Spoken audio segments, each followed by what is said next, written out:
Бәріңе сәлем, менің есімім Айбек. Жайлоу-фай плейлистінің продюсері болам. Вот так. Вообще, лоу-фай — это жанр музыки, который появился сравнительно недавно. Мне хотелось использовать этот жанр для популяризации нашей казахской музыки. Старые, забытые какие-то песни можно обработать в стиле лоу-фай и преподнести с новой стороны. То есть открыть эту песню заново в более современной интерпретации и вызвать интерес молодежи. Вообще для меня это совершенно новая сфера. То есть до этого я никогда не занимался этим. И поэтому, естественно, у меня не было никаких знакомых. Мне пришлось набирать с нуля. Я прослушал все плейлисты талантливых наших битмейкеров, искал в разных лейблах. И так я вышел к нашим ребятам. Все знают, что вершина музыки — это опера. Нет. Сәлем барлықтарына, менің есімім Нұржан, DLN. Мен битмейкер, продюсермін. Музыкамен айналысып жүргеніме 5 жыл болды. Чисто профессионально уже 2 жыл айналысып жүрмін. Артистермен полный жұмыс жасап. Мен музыканы жалпы бірінші битмейкингтен бастадым. Битмейкинг дегенде жалпы ремикс жасап бастадым. Бірінші жалпы қазақша өлеңдерді, ескі өлеңдерді, болмаса заманауи өлеңдерді лоу-фай жанрымен ремикс жасау арқылы бастадым музыканы. И потом битмейкингке кеттім, артистермен жұмыс жасай бастадым. Қазіргі таңда мен жалпы продюсермін. Инглек, Рауана, Зара деген қыздардың продюсермін.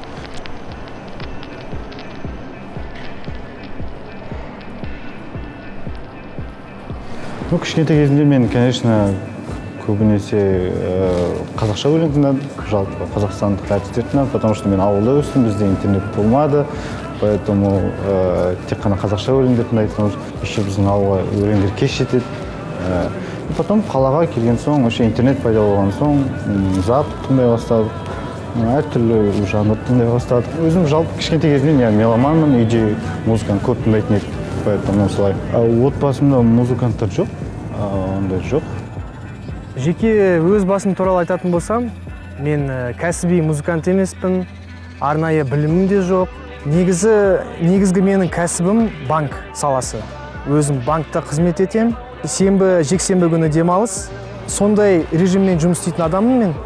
Бірақ кешке осындай қолым бос кезде, демалыс күндері студияға келіп, жаңағы плейлист болсын, немесе басқа да хоббиларым бар.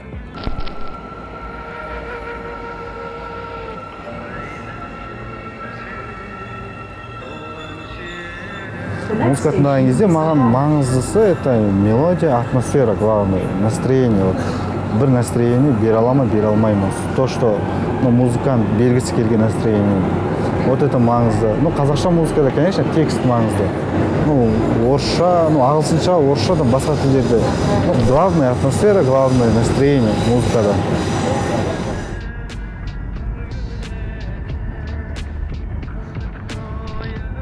Лоу-фай вот для этого создан был. Чтобы у человека настроение было всегда такое приподнятое, в хорошем расположении духа. А если казахский лоу-фай, то вдвойне лучше. В машине треки по-другому слышатся, нежели в наушниках или за компом. За рулем это у тебя... Ты как будто в клипе находишься, понял? И вот саундтрек к этому клипу ты сам выбираешь, ставишь. Вот как мы лирично едем по старой Алмате, по старому центру. Я, кстати, все треки, которые меня отправляют, только так и проверяю. То есть сажусь за руль и поехал. Музыку на полную громкость и смотрю, какое настроение она задает. Удалось ли битмейкеру вообще, получилось ли создать хороший лоу-фай.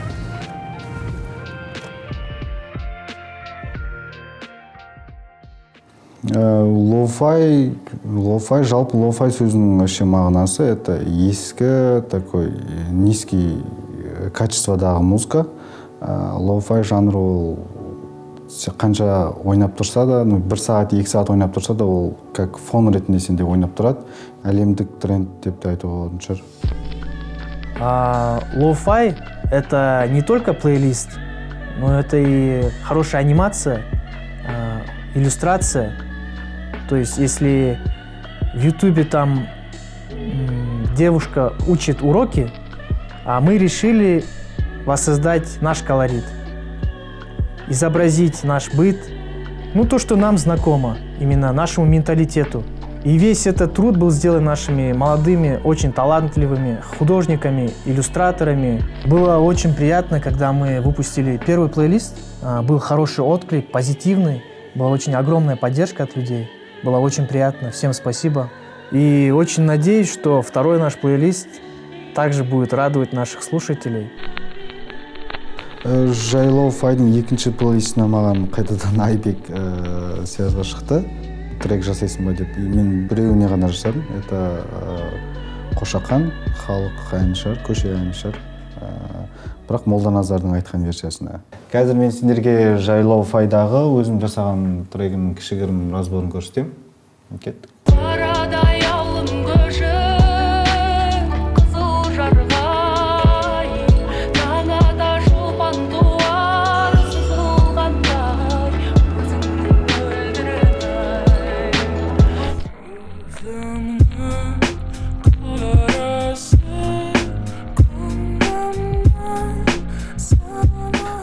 Мен бұл жерде әншілермен, артистермен жұмыс жасаймын. В основном бит жазамыз, демолар жазамыз микрофонға. Битмейкингға, по идее, қатты көп, аппаратура қазіргі бастап жүргендерге қатты қажет емес, потому что мендегі минимальный это Mackie и потом компьютер, монитор Mackie, компьютер и все. Менде микрофоны и наушники, звуковая карта, полностью Focusrite'ның комплектісімен сонымен жұмыс жасаймын.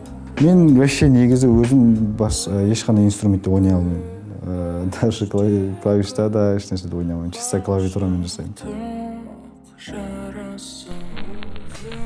Осыдан 20-30 жыл бұрын елестетіп көрейікші.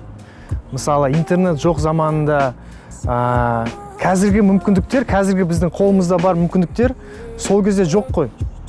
Қазір біз, мысалы, компьютерің болса, үйде отырып, Алматыда болсын, немесе Алматыдан 100 километр шақырым, 100 шақырым алыс жерде отырып, ауылда отырып, қандай мүмкіндіктер көп бізде.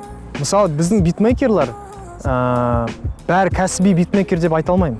Музыкант, өзінің білімі деген, кәсіби білімі бар деп айтпаймын битмейкерлар. Олар өздері әуесқой интернет арқылы жаңағы әртүрлі курстарға қатысып, мысал үшін, интернеттен үйреніп, ютубты қарап, соны ашып үйренген жігіттер.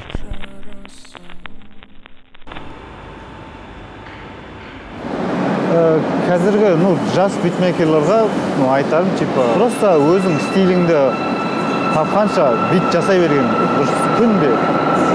күнде қолың тимесе де, аптасына хотя бы. Күнде минимум, мне кажется, 1-2 бит толыққанды жасап тұру керек, чтобы развиваться. Өзіңнің стиліңді пока таппағанша, өзіңнің жанрыңды, музыкаңды.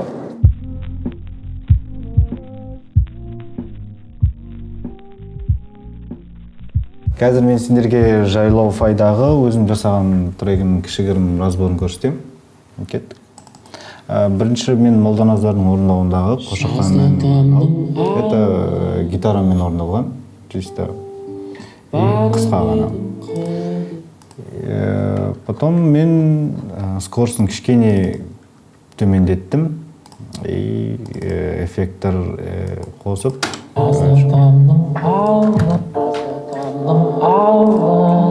кішкене эффекттер қосып, чтобы Lo-Fi болу үшін, чтобы құлаққа жағымды болу үшін, и аккорды ставил.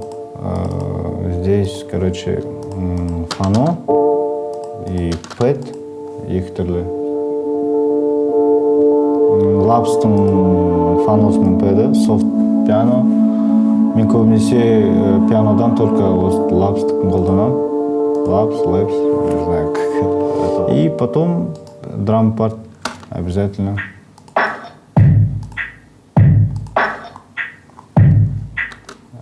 Бүкіл драм-парттың бәрі лоу-файдың стилінде, немного низкие качествода. Это такой минимализм, чисто эффектермен алып шыққан.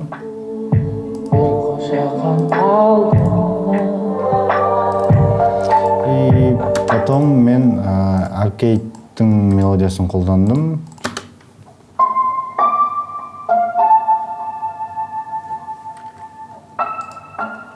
Бас бар, өзінің FL Studio'ның өзінің плагині, VST плагині, Morphine дейтін, соның басын қолдандым. Все. Бәрі простой.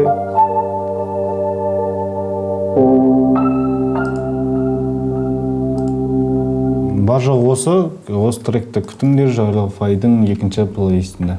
Сіздермен бірге болған DLN, Нұржан, Жайлауфай проектісін қатысқаныма өте қуаныштымын. Бірінші плейлистті тыңдаңыздар, және екінші плейлистті тыңдаңыздар. Жолда, мектепте, үйде, любой кез келген жерде тыңдасаңыздар болады. Сол.